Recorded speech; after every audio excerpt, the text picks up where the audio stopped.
The name of the story is One Goat Among Several Sheep. Etienne, a goat, came to the Bahamas to seek a better life. He came from a country that was rich in history and culture, but poor in worldly goods. In Abaco, he met the love of his life, Precious, a beautiful sheep. Against the wishes of Precious's family, they married and had two kids. Soon, they were able to afford a duplex in Central Abaco. The duplex was next to the home of a very prominent and influential local government councillor, a sheep called Mr. George. Mr. George hated goats with a passion. He called them names. He said, how could they come to live next door to me? A few years after the move, they heard that a storm was on the way to Abaco. They prepared as best they could, battened down the hatches, and settled down to wait. But this was no ordinary storm. The wind was up to 100 miles per hour before it even got to Abaco. There were frightening noises and the rain was incessant. But the worst was yet to come.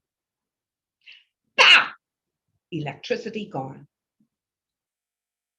Then when they looked up, there was a hole in the roof and water pouring down, a piece of scrap metal on the floor. They had to move to the other side of the duplex. And when they got there, the building felt as though it was shaking. So they went into a tub, all four of them scrunched up together. It was very uncomfortable and the kids were so frightened. Precious and Etienne told them stories to keep them calm. When they were hungry, Precious shared one tin of Vienna sausages with all of them. And after about 5 hours of this, with the wind getting up to 150 miles per hour, there was a deathly calm.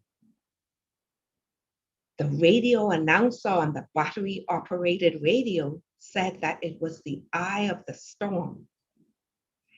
Etienne went to the window and pried it open. And when he looked, he was devastated. Some homes had disappeared. The water covered the cars. There was debris everywhere, and you couldn't tell what things were. They had to move again. Etienne got a steel galvanized tub and put his family in it. And painfully, he tried to make his way to the community center, which was on a hill. As he passed by Mr. George's house, he heard, "Help, help." When he looked up, he saw Mr. George on the roof. "Help, help, my family is inside, help." Etienne let go the tub. Precious said, "Etienne, your hair good? We can't help them." And Etienne said, "Chérie, moi, I must help." And he swam into the home. There he saw on the table the family, and the water was almost up to the necks of the lambs. One by one, he took them back to the tub. Then he shouted up to Mr. George, "Mr. George, jump, I need help." And Mr. George said, "I can't, I can't." "Yes, you can, Mr. Josh. Jump." And gradually, he persuaded Mr. George to jump. Once he jumped into the water, he swam over to the tub, and between the two of them, they were able to get the tub to the community center where they laid it aground. But it was a very puzzling sight.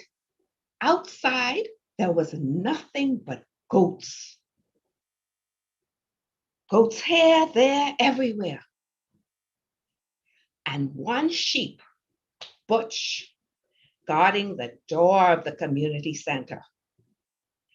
Butch said, Mr. George, you could come in, but no goats allowed. So Mr. George and his family went into the community center. Mr. George had gone a few steps when he turned around and he went back outside and he said to Butch, Butch, you know who I is. If you don't let my friends in today, you ain't gonna have a job tomorrow. And so, friends, that is how one goat came to be among many sheep. In the words of our ancestors, rain don't fall on one rooftop only. Bebo Ben, my story end. I'll never tell a lie like that again.